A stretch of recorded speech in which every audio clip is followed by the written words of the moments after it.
All right, so good afternoon, everybody. So today we will be talking about women in the women's rights movement, very radical women of their day. But first I have to tell you about all the things I forgot last week. So Richard Henry Dana, he wrote his book, became very famous because of it, and 24 years after his 2-year trip, he went back to California to see what changes had been wrought because of the gold rush, and now it's in American hands. And he traveled up and down California and found that he was a very famous person there. Anyone who was coming out to California needed to read his book, because that was about the only information that anybody had. And since it was very well written, so much the better. And he found that not only was he famous, but the people that he wrote about who lived in California were famous also. So he had written about a particular woman who was a famous beauty of her day, and he went to visit her, and she just couldn't be thankful enough, because now she was such a famous person, a famous beauty. And he said, 24 years later, she was still very beautiful, and people would come to visit her and meet her just because of his book. So, and from Dame Shirley, out in the California gold mines, there was an incident that was kind of a bit ridiculous and a bit funny at the same time. She met a Kanaka woman. As we know, that was a woman from Hawaii. The Kanakas were called. And she was a new mother. She had a little baby in her arms, and Dame Shirley wanted to see it. She's just an adorable picture. And she said to this mother, jokingly of course, "Oh, I would just love to have your baby." And the woman, she didn't speak English, but it was translated to her, and she just burst into tears. She became hysterical because she had to give up her baby now. She, in that culture, if somebody asked you for something, it doesn't matter what it is, you have to give it up. And she burst into tears. It was her firstborn child. And then when it was translated back what was going on to Dame Shirley, she's horrified, saying, "No, I was just joking." And so that was told to her, and that was a great relief for her. But then she said, "I'll give you my next baby." Different culture, different culture. So for Ishi, on their little excursion out to his old stomping grounds, they really wanted Ishi to shoot a deer with his own bow and arrow. So they got permission. It wasn't deer hunting season, but they got special permission from Fish and Game. And so they went out, and Ishi was having a real hard time with his companions because they were not preparing appropriately. You have to fast, you have to bathe yourself, and you couldn't be smoking a cigarette or any tobacco for, say, a 24-hour period beforehand. And so he's trying to explain to them all of the preparations necessary. Oh, and also, you're supposed to get the leaves of some particular tree. Now it's escaping me. But anyway, you get the leaves of this tree and you rub them all over your body. And that takes care of the smell. So anyway, Ishi was having a hard time, and ultimately he didn't get a deer. One of the companions, though, one of the men, brought a rifle and shot a deer himself, and then told Ishi, "I want you to shoot an arrow into this deer." And Ishi's like, "Well, what's the purpose of that? He's already dead." And the guy was just saying, "Well, look, I want to see how deeply an arrow can penetrate into the deer. I just want to see this." And so Ishii did. He shot 3 different arrows into a deer, each one of them, a very good shot from some distance, and they took several photographs of that, and so it became a myth afterwards that Ishii went out and shot a deer, and that's what they were after from the beginning. So that was what I forgot from last week. So this week we have some very interesting women, starting with Mary Wollstonecraft. And I just have to say, I absolutely love this painting. The guy who painted it, John Opie, kind of a strange, odd name, but this style I just absolutely love.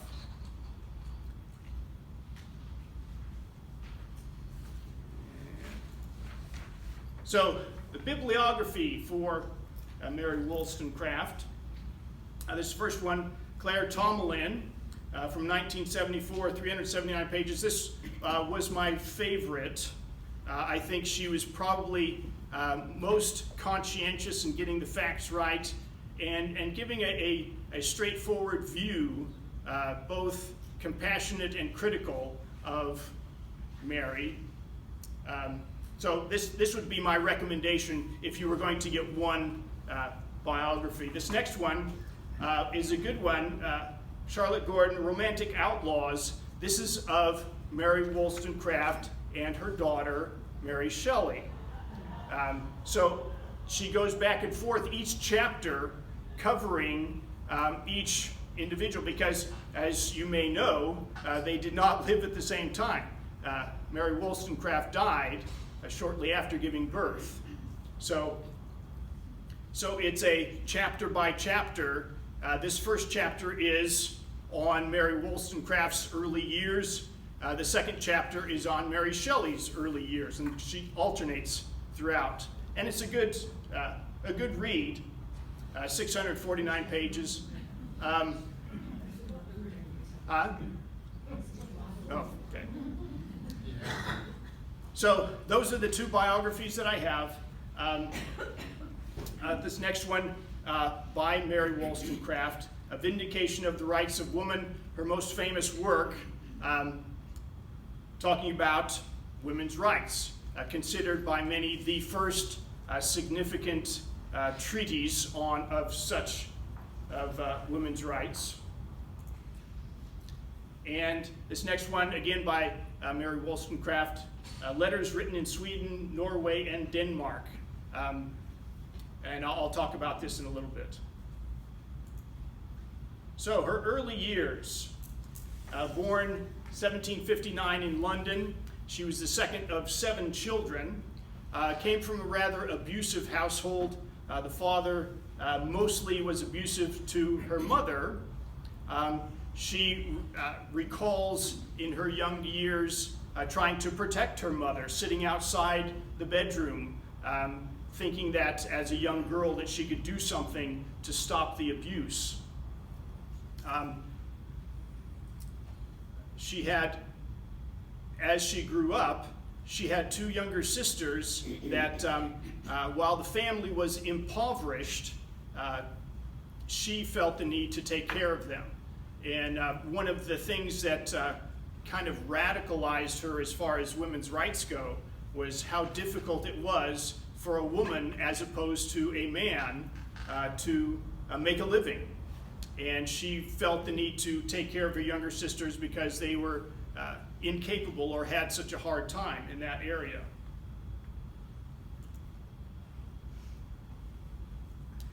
So she worked as a schoolmistress, teaching young kids.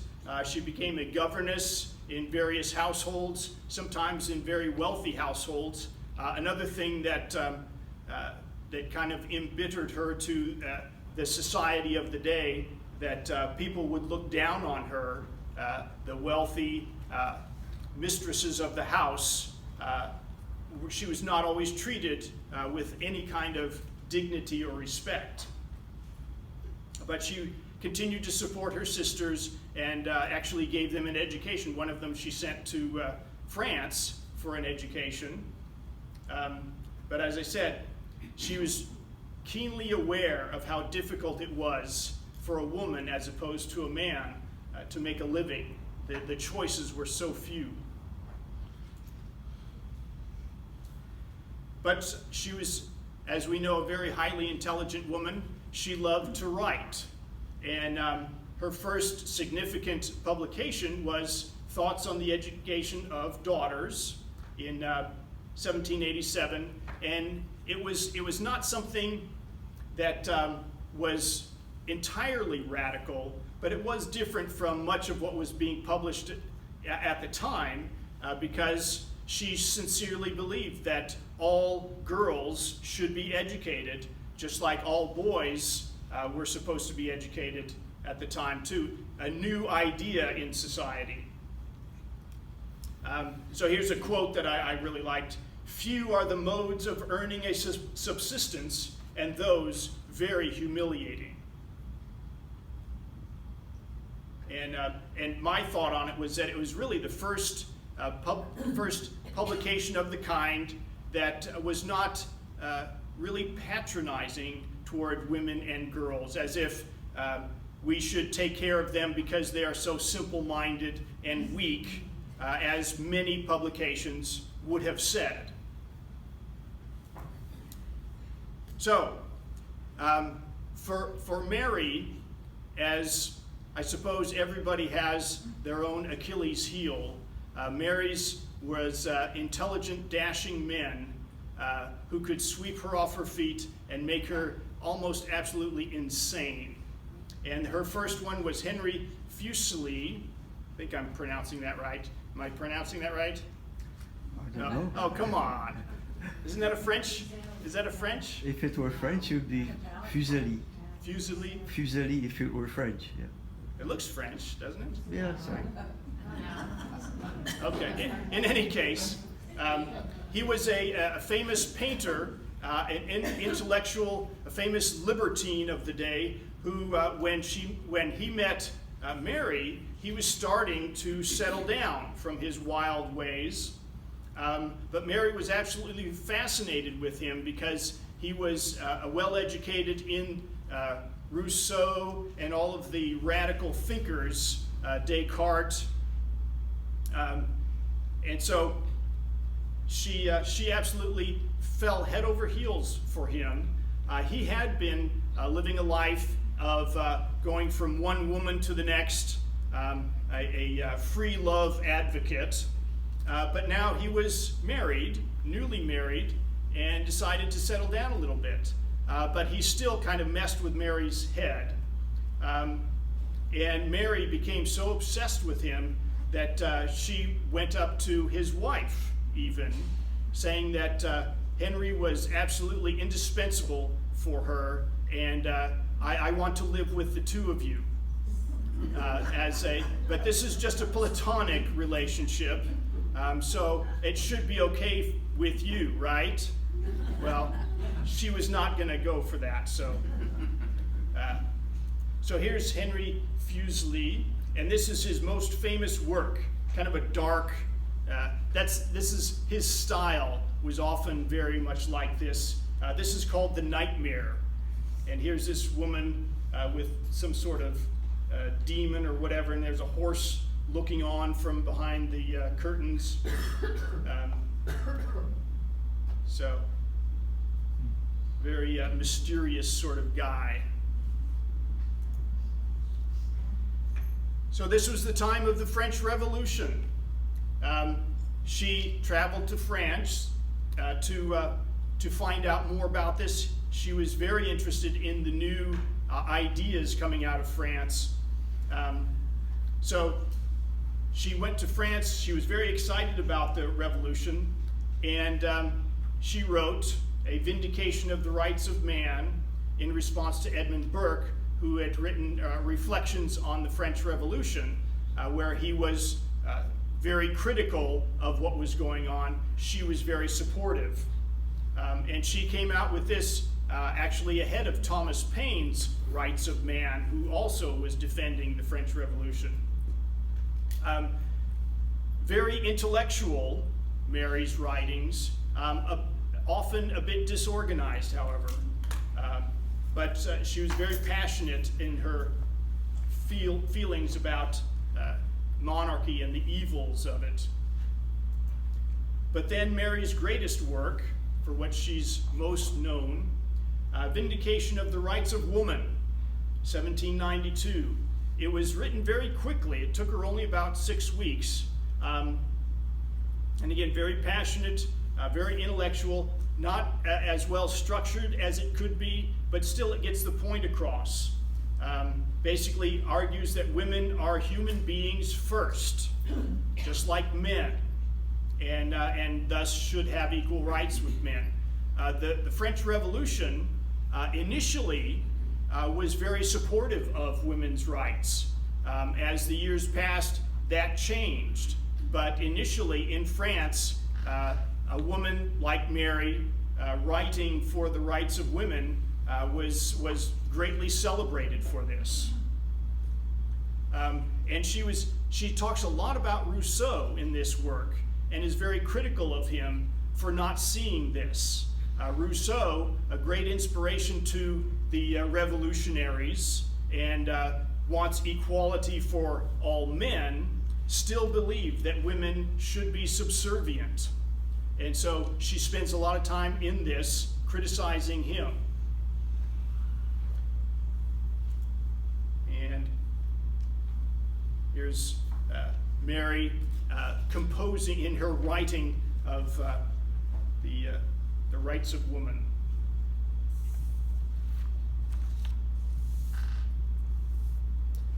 And then she meets Gilbert Imlay. They meet in Paris. He's an American. He had served in the American Army, but now is a merchant. And they became fast friends initially because they were kind of on the same wavelength of revolutionary ideas. He was one of the radicals who didn't believe in marriage, and she kind of went along with that. So they had their relationship and they had a baby. They did not get married, but Mary felt the need, the social pressure to take his name, and so she informally would call herself Mary Imlay at that point. And she bore a daughter, Fanny, in 1794. Gilbert gets tired of Mary. Mary is the type of person who is a very intense personality. The type that I think many would find very interesting and refreshing at first, but the intensity of her emotions were such that after a while you get kind of tired of it. She could be very possessive, very jealous of their time, the person that she was attached to. And this was even from her youth, the friends that she would make, and we have letters documenting this. They would send, she would write to her friends saying that she has to be the first in her life. I'm a very passionate person, so I'm either the first or not at all. And that was a very common thing for her. And it's kind of a shame that she suffered like this. She was kind of a manic depressive. And so after a while, Gilbert kind of had enough, and he was trying to distance himself from her. So at one point, she's in Paris, he's in London doing his business dealings in his merchant business. And she's getting the impression that he no longer loves her and is maybe pursuing someone else. And so finally he calls her to come back to London, and she tries to commit suicide with laudanum. It was probably a half-hearted effort and more a cry for help than a sincere attempt. But she did try. And by the way, here's Gilbert's.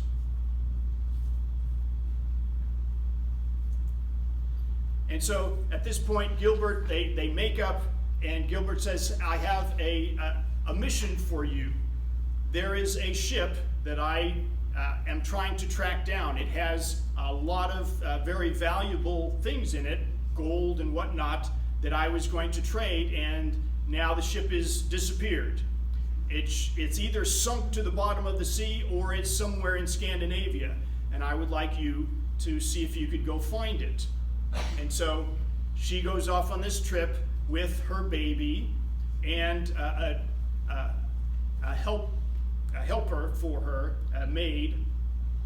And so she spends several months going through Scandinavia, Sweden, Norway, and Denmark. And this was a time when traveling up north like that, there were not a lot of modern conveniences. It's not like you could go to the nearest town and stay at a Holiday Inn or travel on very nice roads. Scandinavia was rather backwards compared to the rest of Europe. And so traveling from place to place as a woman especially could be very difficult. And here's a woman with a baby and a helper with her. But she did, and she somewhat enjoyed it. And so when she finally found the captain, and he told her basically, all that gold and stuff, it's all gone, and that's just the way it's going to be. You can try to sue me if you like, but good luck. So she came back to Gilbert and told him, and he knew there's really nothing he could do. But again, Gilbert had to tell her that he had enough of her and that she was not what he wanted. He was going to pursue someone else, and he had another woman in his life. So she attempted suicide again, and this time she was going to really go through with it. So she wrote a suicide note, and she was going to jump in the Thames River, but she was rescued. So I wanted to read to you an excerpt of the note that she had written to him. And the other thing about the way she would write to people that she felt very possessive of, she was really into giving a guilt trip to the person. And here she is in her suicide note trying to make him feel guilty. I will jump into the Thames where there is the least chance of being snatched from the death I seek. I would encounter 1,000 deaths rather than a night like the last. Should your sensibility ever awake, remorse will find its way into your heart, and in the midst of business and sensual pleasure, I shall appear to you the victim of your deviation from rectitude. And so, but it was a genuine attempt.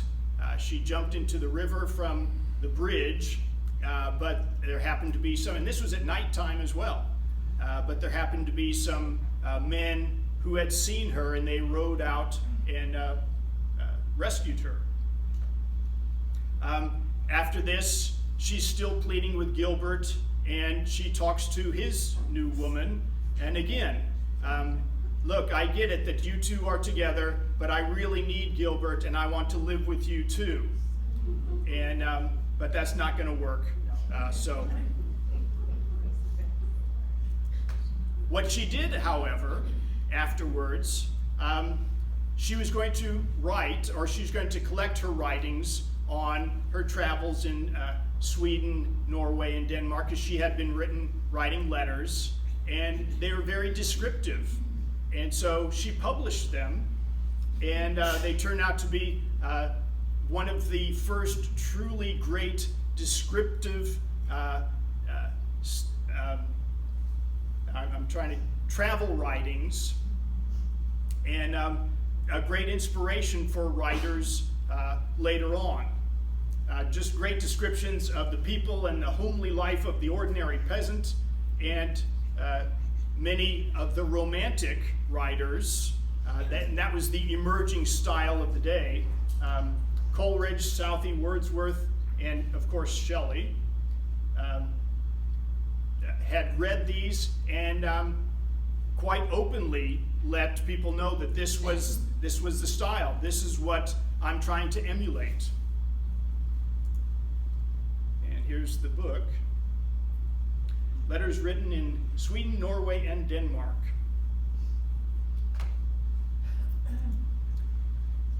So now she meets another man, William Godwin, who's 40 years old. He's a very hardened philosopher. He was raised in a very Calvinistic, a very strict Calvinistic home, but he rebelled against that, against religion as a whole. He became a radical himself, but he was still a very hardened, conservative, quiet, very structured man, and he was someone who had never been with a woman at 40 years old, most likely because he couldn't relate to women very well. But Mary, in talking with him, really appreciated his revolutionary thinking, and they fell in love. But again, marriage was not necessary. However, they decided to get married just because of the social pressures. It was a rather volatile relationship, just because of their personalities, and we have the letters going back and forth about petty arguments of one sort or another.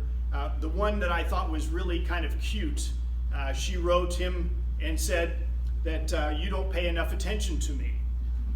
And he writes back, well, it kind of loses something when you have to ask me to pay attention to you. And she said, well, if you'd pay attention to me, then I wouldn't have to ask. And so it would go back and forth like that.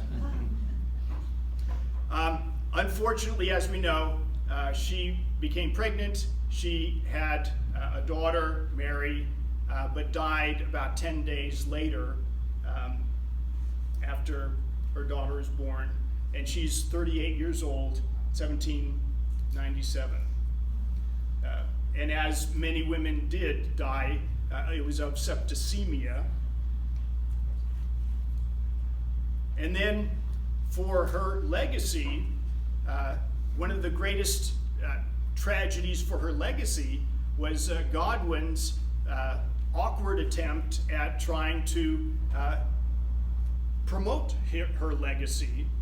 He wrote a biography, including many letters and of hers, and it was very awkwardly written. It was not thoroughly done. A lot of interviews that he left out. He didn't interview her sisters, so it was not very well done. And when it came out, everybody who read this was just horrified at what an awful person she was. And so for the next 100 years, she was almost completely out of favor with society because of this woman who got married or who had children out of wedlock, who didn't believe in marriage, who had this possessive nature and these radical thoughts. She was vilified for quite a long time because of that. And so, as I said, she was scorned for the next 100 years, but still celebrated by a few who would read her writings on women's rights. One in particular that I'll mention, Abigail Adams, the wife of John Adams, was enthralled by her writings on women's rights. And even John himself admired Mary because of her intellectual powers. But she did have a resurgence in the early 1900s as women's rights movements towards equality and voting rights. She became much more celebrated because of that. And now, of course, considered by many to be the first great feminist writer. And coming soon to London, this is a statue. I was looking this up. I was trying to see if there was any statues of her. And this one, I think, has been, or soon will be completed, and will be placed somewhere in London in some park as a tribute to Mary Wollstonecraft. Any questions on her? Question, yeah. If they were so impoverished, how did she get her education in order to become a school mistress and then a governess in a wealthy home? The education, a lot of it was self-taught. I mean, she was a voracious reader herself and highly intelligent person. A lot of it was self-taught. And they did have, even though they were impoverished, education for some people could still be had one way or another. So, yeah. Yes? Yeah, well, another one of her legacies was her daughter Mary, Right, who's right. the author of Frankenstein. Yes, yes. Yeah, I should have mentioned that. Very controversial, but she's telling it. Right, right. Yes, thank you. I was probably going to save that for next week, but I'll have to think of something else. Yes? Did she have to disguise herself as a man to get her work published, or was? No, women were being published, and she, Mary Wollstonecraft. It was her name on the publications. So there would be some who would say, "Oh, it's just a woman. Don't bother with it." But she had a particular man who truly admired her work as a publisher, and he was very faithful in publishing whatever she wanted to write. So, yeah. Okay. So moving on to Margaret Fuller, one of the least known of the great feminists of the day, and it's kind of unfortunate that she is so unknown because she was quite possibly the most intelligent of them, and she had some very good. Her father, at a very young age, was highly intelligent himself and taught her before she was even a teenager. She could read and write in Latin and Greek and had read all the classics. So, a very highly intelligent woman. I have a couple of books here. Eve Kornfeld on Margaret Fuller.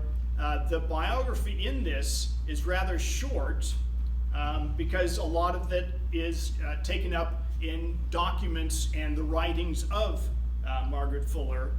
So I like this because it has a lot of interesting documents that she had written. And then the next one, Megan Marshall, Margaret Fuller, in 2013, much more extensive, very well written. I like the style of this book. It gives a lot more details and an entertaining read, enjoyable. So I would recommend either one of these for, say, light summer reading. I would take the Megan Marshall because it's more enjoyable to read, I think. But either one's good. So, her early years. Born 1810 in Cambridgeport, Massachusetts, near Boston. She was something of a tomboy, played rough out in the streets with the other boys, but as I say, very highly intelligent, and her father was a pretty smart guy himself, an attorney, taught her very strictly the ancient Greek and Roman classics in Greek and Latin. And so by the time she was a teenager, she was very well versed in all the great Greek and Roman classics.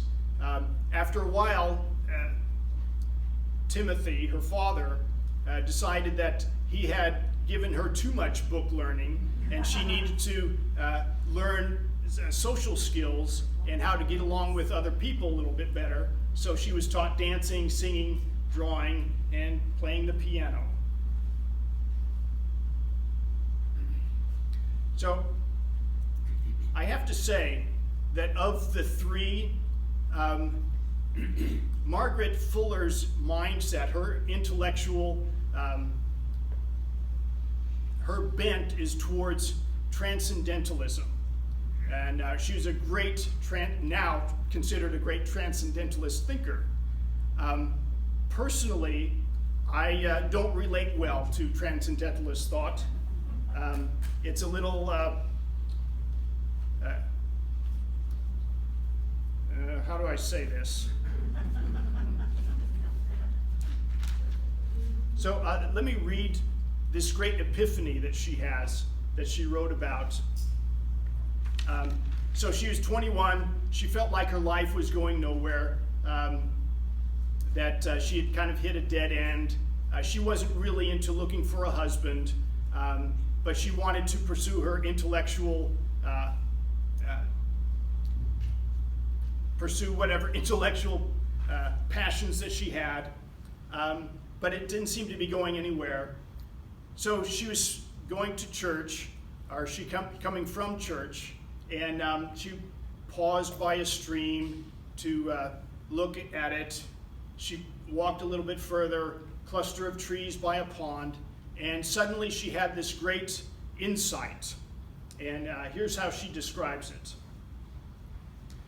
I saw that there was no self, that selfishness was all folly and the result of circumstance, that it was only because I thought self was real that I suffered, that I had only to live in the idea of the all, and all was mine. This truth came to me, and I received it unhesitatingly, so that I was, for that hour, taken up into God. I don't know if you can relate to that at all. I cannot. And, you know, whatever, I have nothing against it. If that's something that makes her feel fulfilled, I think that's wonderful. For me, that's just something that I cannot relate well to. But it was a big deal for her, and even more so because later on, she became friends with the great transcendentalist of the day, Ralph Waldo Emerson. So Emerson was a Unitarian minister who resigned his position because his ideas started to diverge from church teachings, and he became a very prominent transcendentalist lecturer and traveled around. He formed the Transcendentalist Club in 1836. But Margaret found that even though he was such an enlightened man, he still held to traditional roles of gender and how women should behave and the roles of men and women.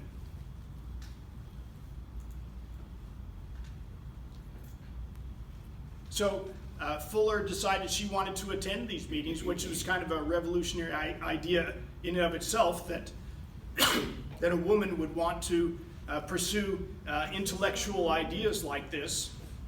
But he allowed her to come to these meetings, and they became very good friends. He had been widowed, but then recently married right about this time.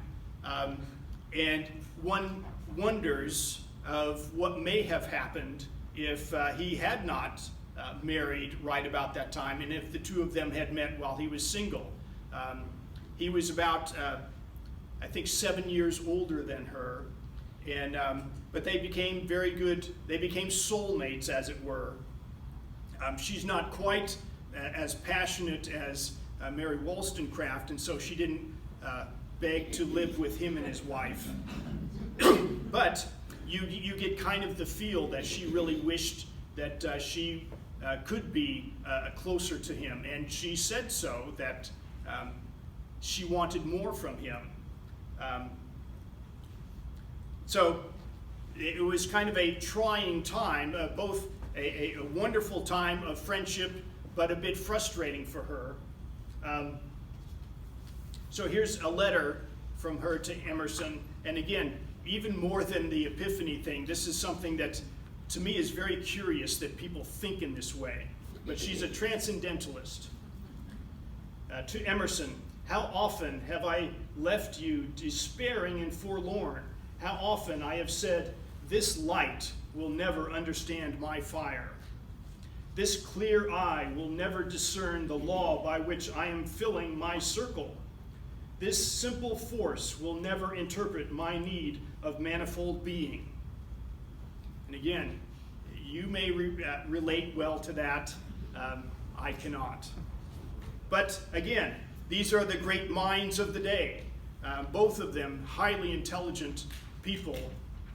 And this was something that really meant something to them. She became a school teacher. She went to Boston and then in Providence, Rhode Island.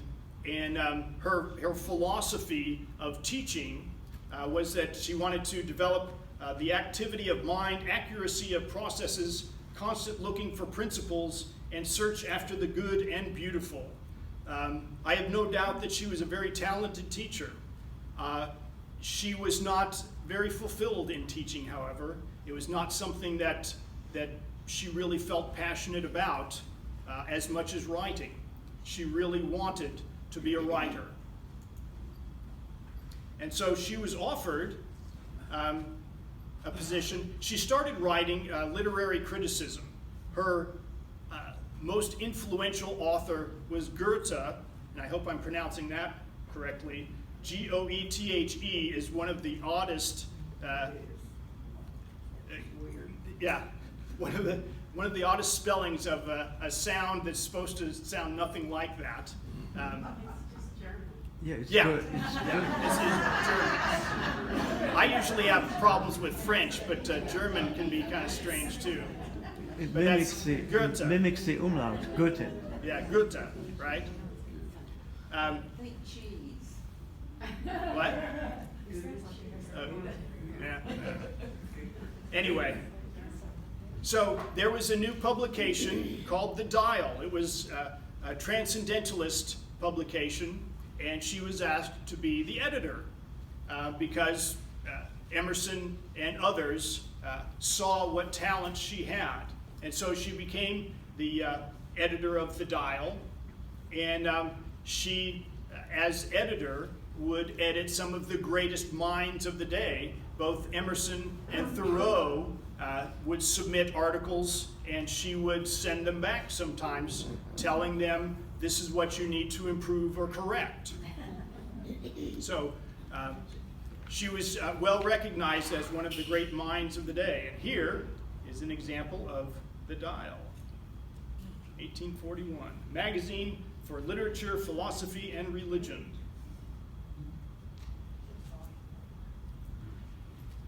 In 1839, she started what she called the Conversation Club. And this was at first only for women, and it was to discuss women's issues. What is the proper role of a woman in today's society? What were we born to do, and how were we going to do it? It was a series of 13 weeks and repeated over and over again for about 5 years. There was one series in which she allowed men to attend. It was an utter failure, she felt, because the women were not as open during that session as they were without the men. So that was a one-time thing. She did not let it happen again. So her greatest work, Woman in the 19th Century, that she wrote about this time. An interesting work. I read it myself, and I found that it was a bit disorganized for me. It made some very valid and interesting points. It's hard sometimes for us reading something of that day to appreciate the novelty of it and how radical it could be. Nowadays, we have a completely different mindset as they had in the 19th century. And for a woman to write an intellectual piece about how women should be equal or are equal with men but are not treated as such, in our day it's not revolutionary. In that day it was. So she talks about the equality of the sexes in function, duty, and hope. Men and women are two halves of one thought. Kind of a nice picture there. One statement that I thought was very good in this that I wrote down, she talks about the dualism of men, both men and women. Male and female represent the two sides of the great radical dualism, but in fact they are perpetually passing into one another. Fluid hardens into solid, solid rushes to fluid. There is no wholly masculine man, no purely feminine woman. So she's basically saying that men have both masculine and feminine sides, and women have both feminine and masculine sides as well. So, although she was not one who believed that men and women are the same, however. For her, it was a matter of emphasis.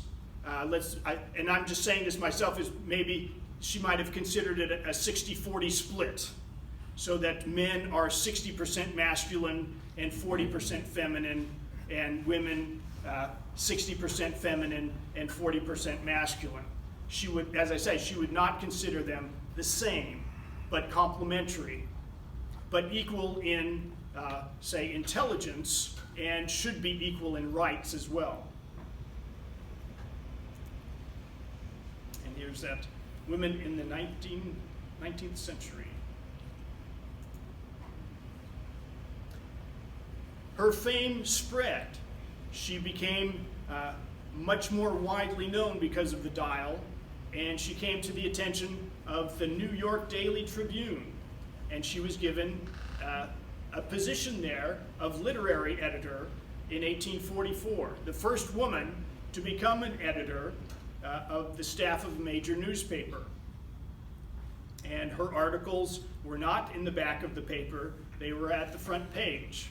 She wrote many, many articles, not just of literary criticism, but of many topics. She talked about some of the major issues of the day: prison conditions, prostitution, the poor treatment of Irish immigrants, slavery, which was still legal at that time in the South, and the New York slums. She was kind of a precursor of the muckrakers some 50 years later. And around about this time, someone took her picture, the one photograph that we have of Margaret Fuller.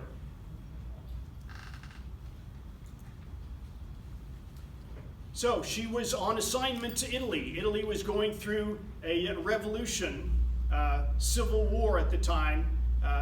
Italy was trying to become independent of the powers around it. Both France and Austria were controlling various parts of Italy, and the Italians, the patriots of Italy, were trying to keep them out. The Pope himself was booted out of Italy because he was sided with the Austrians. This revolution had failed, however, but she was there to see it, and she was writing about it. So in 1847, she went to cover the revolution and fell madly in love with Giovanni Angelo Ossoli. Kind of ironic to me that this very intelligent woman who hobnobbed with the great minds of the day would fall in love with a virtually uneducated soldier from Italy. But they did. They fell in love, and they had a child, Angelo Eugenio Filippo, 1848. But then tragically, as she came home with her husband and child, they were shipwrecked 300 yards off the coast of New York. And a horrible hurricane, but it was not a sudden thing. The ship hit a reef or some rocks 300 yards off the coast, and for the next 12 hours, the ship was beaten to pieces while people on shore were watching. There were some rescue efforts, but very few. The crew of the ship tried to help a few people off, and some few did make it to shore. Margaret was given the opportunity to take, it wasn't much of a boat, it was more like planks of wood that sailors were saying, we can take you or your son, but we got to take one person. And she said, I'm not going without my son is not going without me. So they both stayed on the ship for 12 hours before they finally perished and broke up in the rocks.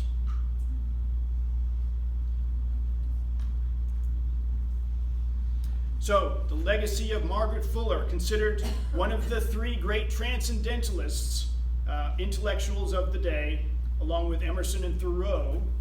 And as far as women's rights goes, she was not someone who would go out and protest, not someone who was actively looking to seek women's votes, but what she was doing was to provide a theoretical foundation for women's rights, which many women of the day would read her writings and take inspiration for. Any questions on Margaret Fuller? Yes? What happened to her husband? Did He was there too. They both perished. Yeah. Yes? Colleges today have oscillatory circles. The UT has an oscillatory circle. Oh, really? Okay. Yes, and it's named for her. I don't know exactly their function. I don't regret it, but I can't remember. But if you ever see that oscillatory circle at UT, that came from her. And Oh, very good. There's a women's group in Knoxville, more or less do humanitarian causes, I think. Uh-huh. So I had tried to find a statue of Margaret Fuller, and apparently there isn't one. I was going to put that in here, but so maybe someday there will be. But again, she's just not that well known. It's kind of sad. And finally, we have Elizabeth Cady Stanton. And I have to say, of the three, she is my favorite by far. She's the most likable, and this is my bias, I suppose, the most likable of the bunch, the most fun-loving of the bunch as well. She could do some really crazy things just for fun. I chose this particular photograph because, again, if you look online, there's a lot of photographs. Most of them are when she's elderly, and she's sometimes with Susan B. Anthony, and the both of them are sitting there, sometimes frowning, as often they do in these photographs. But here she is, younger and smiling. And I thought that was more appropriate because she was a fun-loving person. Yes? So sorry to tell you this, but that's actually Clara Barton. Is it really? Yeah. Doggone it. You know, I try to go through these and look at them in, It does appear under a search for Elizabeth Cady Stanton, but I read a book about Clara Barton, and I recognized that picture, and I just Yeah. found it under Wikipedia. You know, now that you mention it, it brings to mind, doggone it. And there's so many of these here, and from different sources will say this is Elizabeth Cady Stanton. Thank you for pointing it out, but It's the same if you look for a species of flower under Yeah. when you go down further, you'll just get totally unrelated plants and trees. yeah. Well, I've made this mistake before yeah, with Queen Elizabeth, but there was another photograph or another painting that. So I try to not just look up one of these pictures, but I'll look up 4 or 5 of them and look into them further. But yeah, thank you. This is. I'll have to come up with another picture. Rats. Huh? Okay, so the bibliography, Lois W. Banner, Elizabeth Cady Stanton. This is a nice short read if you want to get a quick read in for her, 189 pages. Well done. Gives a lot of very good details and overview of her life. The next one, Lori Ginsburg, Elizabeth Cady Stanton, 254 pages. Again, very nicely done. It's interesting for this one, I thought she tries to be a lot more critical from a modern point of view, which to me seems a bit unfair that this Lori Ginsburg would criticize her for things kind of like not being modern enough. But anyway, and then Elizabeth Cady Stanton wrote her own autobiography, 80 Years and More. And I was truly impressed with the readability of this. Often when you read works from the 1800s, the language sometimes gets a little more complex or crowded, you might say. But this one is very, very readable.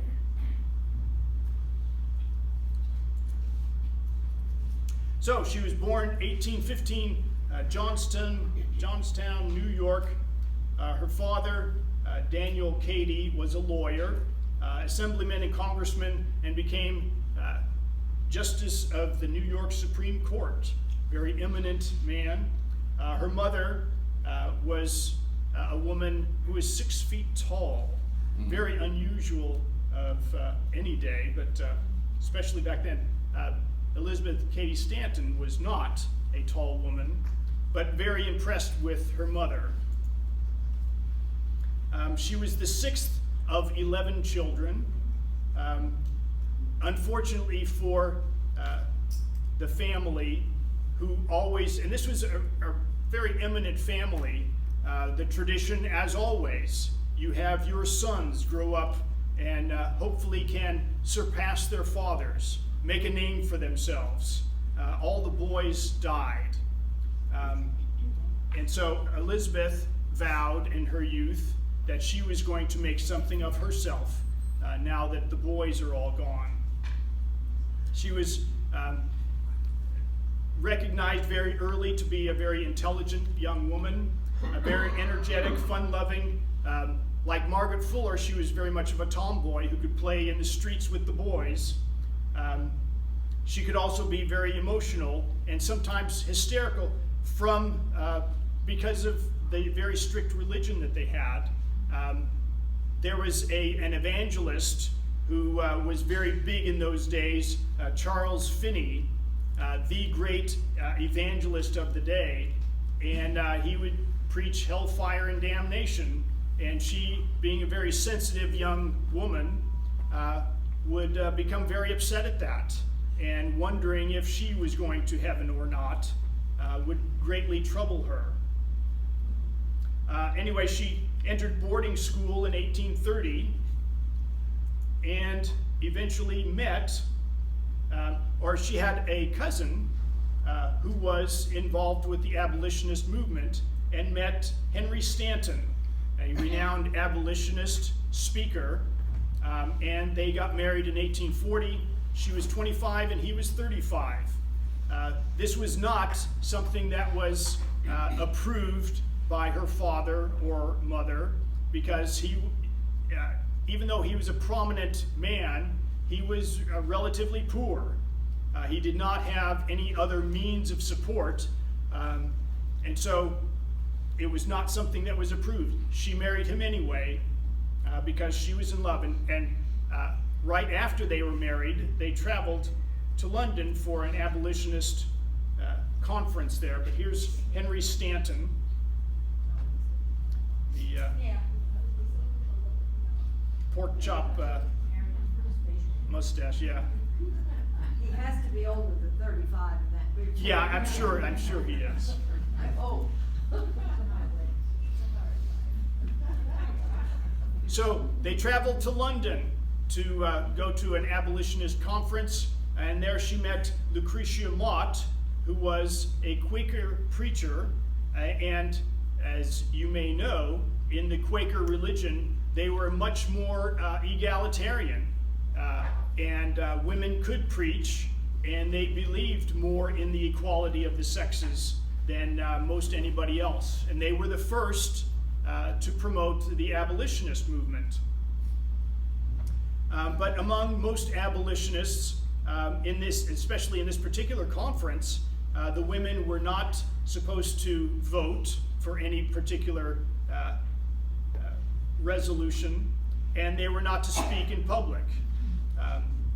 Really, the Quakers were just about the only people who believed that women could speak in front of men.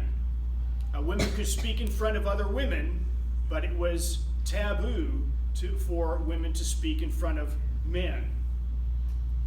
But they became good friends, and they talked about this, the injustice of how so many women are involved in this abolitionist movement, and yet they were not allowed to speak publicly about it. And they planned to have a women's rights convention where they were going to pursue this. It took some time. They both kind of went their separate ways when they came back to the States. She became a wife. She was a wife, and she became a mother. She truly loved being domestic and raising her children. She had 8 altogether. But she continued her own education, became kind of the mother of the neighborhood. Many people would come around for advice. She became educated as much as she could in medicine, and so neighbors would come by for homeopathic advice, and she was the neighborhood mother that everybody loved.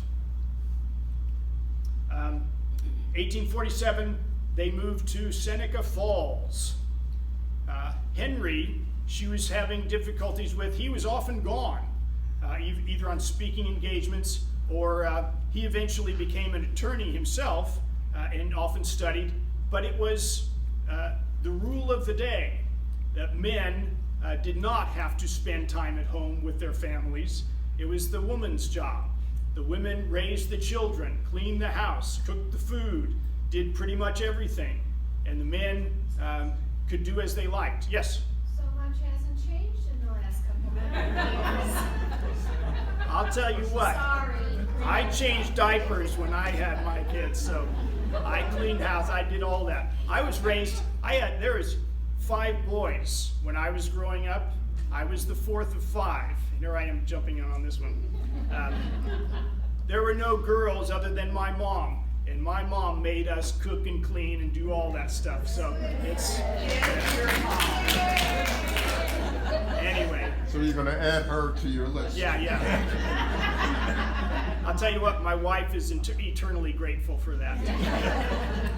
Anyway, let's get back. She noticed, she felt somewhat resentful of the fact that he could do as he liked and she could not. And so more and more she has these ideas that things need to change in society. So eventually they have their convention, the Women's Rights Convention's famous Seneca Falls Convention of 1848. There were 300 in attendance. 40 of those were men. And oddly enough, because there were men, they chose to have a man as the chairman, even though it was a women's rights conference.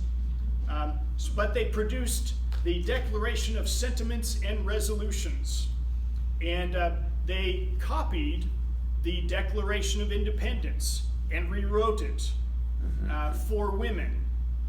And so using the exact words and just changing a few here and there, they wrote out their Declaration of Sentiments and Resolutions.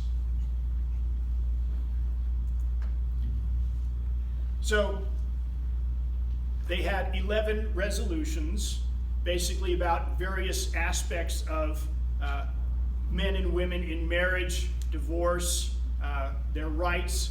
The one most contentious of the resolutions. They all voted on these 11 resolutions. Only one of them came close to being defeated, and that was for the right to vote.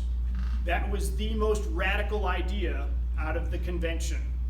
Something that had been talked about, but more than any of these other ideas, people were reluctant to acquiesce to. So at the end of the 300 who were in attendance, only 68 women and 32 men signed the document. And by the way, Frederick Douglass, I must say, was there, the famous abolitionist, escaped slave, great speaker. He was also very much in favor of women's rights, and he spoke passionately that women should have the right to vote.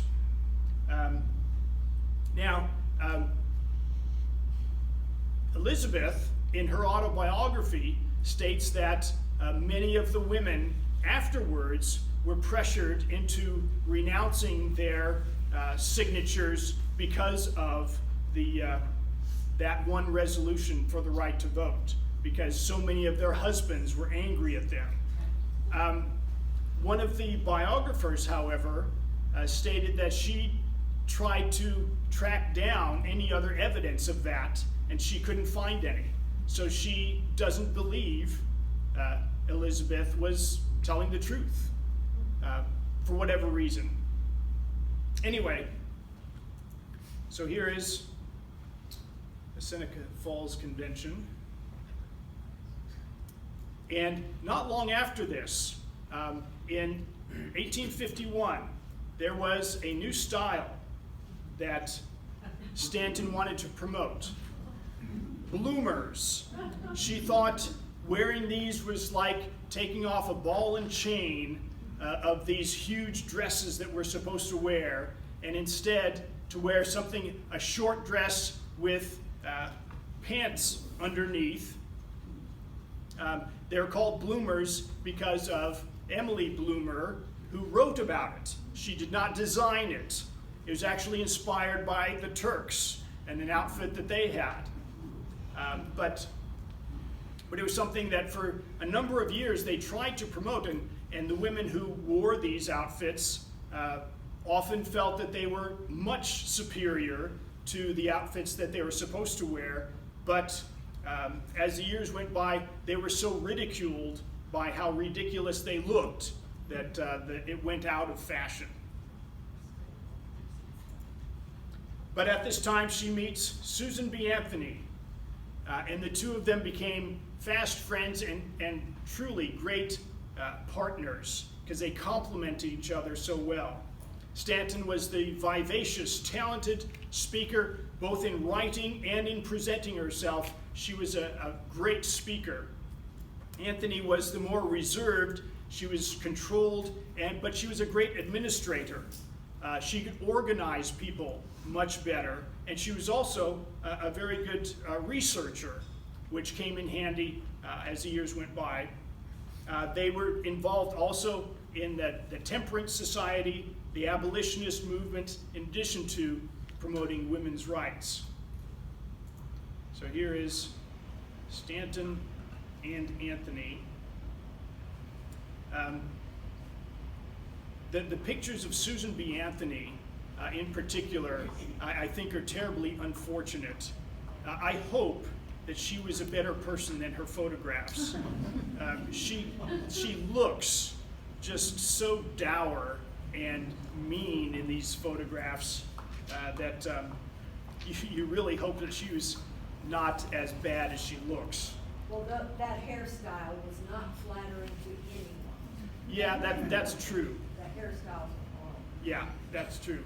But if you look at just the contrast between the two of them, Stanton looks like just a nicer person. But anyway, that's my own issue. So they were promoting women's suffrage, something that many people, more than any other issue, were really reluctant to accept. But they started the National Women's Suffrage Association in 1869. They were very angry because of the 15th Amendment, which gave African American men the right to vote, but still left women behind. They were fighting during this whole time, you need to include women in this amendment, and they would not. Society was not going to accept this. And by the way, I have to say this while I'm thinking of it, a lot of the opposition that the women's movement faced was not just from men. There were many women's groups who were very much opposed to these women's rights movements. Women's organizations who would get together to oppose suffrage for women. Kind of hard to believe in our day and age, but no, okay. Look at reproductive rights. Okay. Anyway, so there was a rival group of women who were still pursuing women's rights.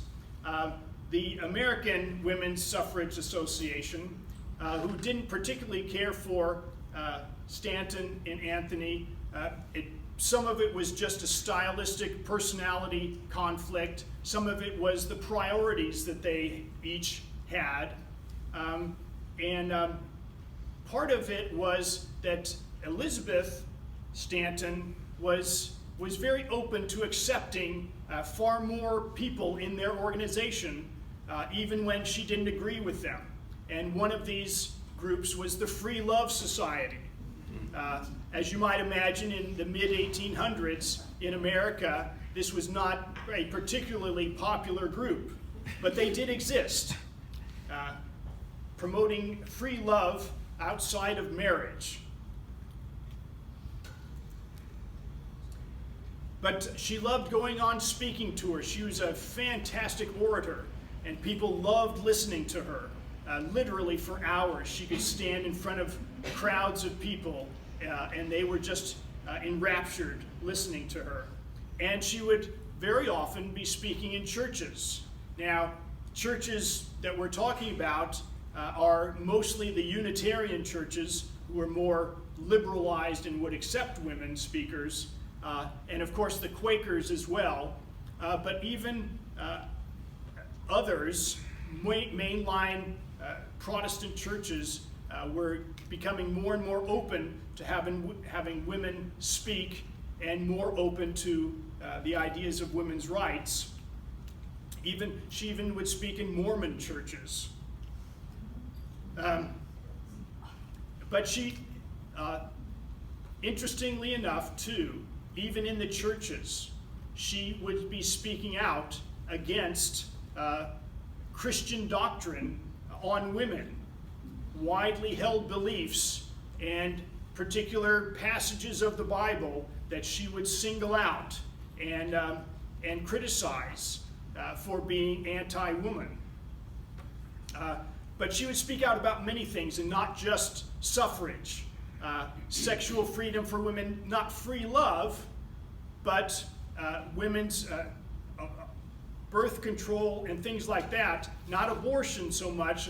That was not something that was much talked about, but she did talk about birth control. And this is a day in which most people, society at large, you generally didn't talk about sex at all. But women were not expected to enjoy it at all. You're not supposed to. That's the men's department. And for a woman to talk about sex at all and to say that women should be enjoying it was very revolutionary as well. Very new thing. And this next picture, I really hope, is Elizabeth Cady Stanton. I don't know that it is. But again, I found this on a number of places, and it says it's her. But this is just a great picture. One of the very few action pictures that you'll ever see from the 1800s.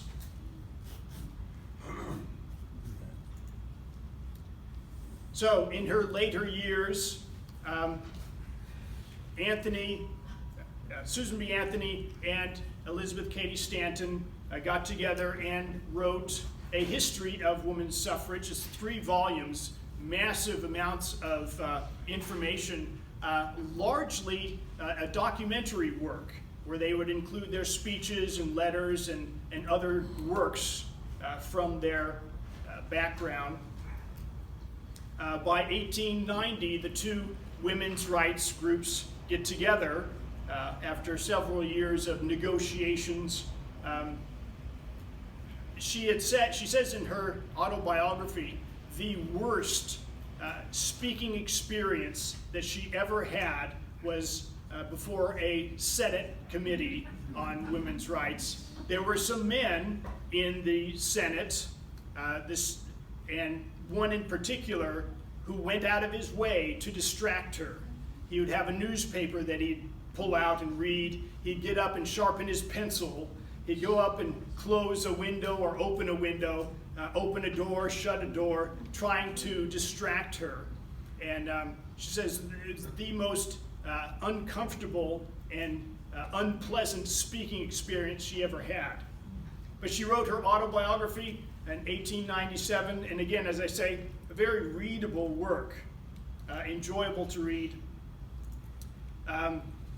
In her last few years, again, she was generally a very cheerful, happy person, loved playing with children, her grandchildren now. She would play with them, read, sing, and eventually, in her last year or so, she went blind, but died at 87 in 1902. So her legacy, she's probably the most well-known of the women's rights advocates, largely because she was such a great speaker and people loved listening to her, and she traveled for a number of years. She traveled almost constantly giving speeches. She was one of the early women's rights advocates for suffrage. As I say, even many women's rights advocates were not going so far as to say women should have the right to vote. She was very accepting of others, some that many others would not accept, like the Free Love group, even though she was not in agreement with their extreme beliefs, she accepted them. And as I say, the greatest of the inspirational speakers. And next year, 2020, there is a statue coming to Central Park dedicated to Elizabeth Cady Stanton and Susan B. Anthony. 100 years of Yeah, 19th Amendment, 100 years. Any questions? You didn't mention the women's Bible she wrote. Yes, there's a couple other things that she had written, but yeah, she wrote the Women's Bible.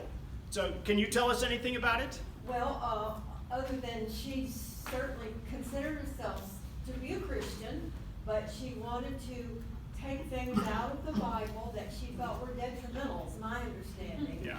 to the women's rights movement and to women themselves. And so she eliminated those things from the Bible, the King James Bible. Right. So she could be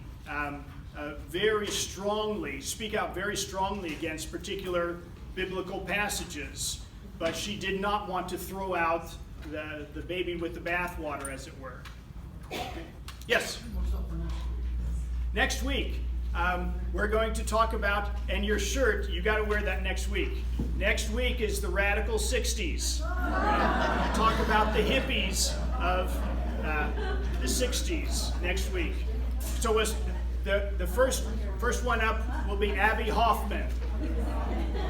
And if you you don't know who Abby Hoffman is, you really need to. And then Timothy Leary, and then as I'm putting this together, I'm not sure I could fit 3 guys in this, or 3 characters, so I may just stay with them. If I can squeeze in another one, it will be Eldridge Cleaver of the Black Panthers. But we'll see. We'll see. All right, thank you very much. Oh, wait. What happened with her husband? There were tensions, but that was the last we heard. They stayed together, although they weren't really together much because he was gone and she was gone. She loved her family, her children, her grandchildren. Yeah. They were never divorced, and they lived, they still had the same home together. Lived their own lives. Yeah, they lived their own lives. Despite, it sounds like a contradiction, but she was one of the leaders in economics, starting that and teaching. Yeah, she was very into practical things. Yeah. She didn't like the idea of wasting your time on She liked artsy, the home, fartsy stuff. She liked the strength of women in the home. And, she was, as a home economist way back in the day, she was one of our founding mothers. It's spelled her name wrong. S-T-O-N-E. Oh no! Thank you. He is gone. I'll do that.